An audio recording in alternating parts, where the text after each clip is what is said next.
মাছ ভুনা করব। এখন পেঁয়াজ কাঁচামরিচ দিয়ে দিব। বিসমিল্লাহির রহমানির রহিম।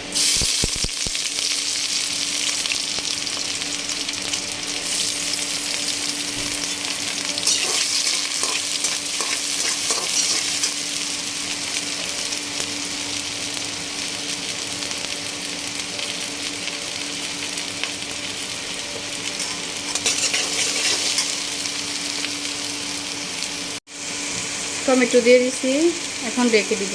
অন্য পরিমাণে আদা বাটা দিয়ে দিচ্ছি, এখন লাড়াচাড়া দিয়ে দিব। সামান্য পরিমাণে পানি দিয়ে নিছি, এখন হলুদ মরিচ ধনিয়া গুঁড়া দিয়ে দিব। ধনিয়া গুঁড়া দিলাম, হলুদের গুঁড়া, সামান্য পরিমাণ মরিচের গুঁড়া দিব। এখন নাড়াচাড়া দিয়ে নিব।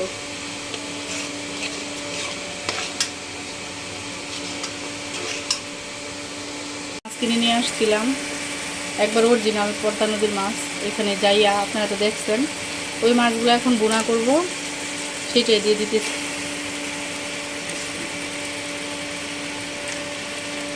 এখন নাড়াচাড়া দিয়ে নিব।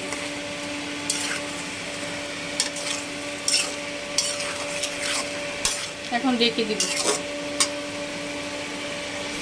এখন কষানো শেষ, এখন ঝোল দিয়ে দিব, পানি। এখন ঢেকে দিব। শেষ হয়ে গেছে, এখন ধনিয়া পাতা দিয়ে দিব। একটু ঝুলঝুলি রাখবো। এখন নামিয়ে নিব।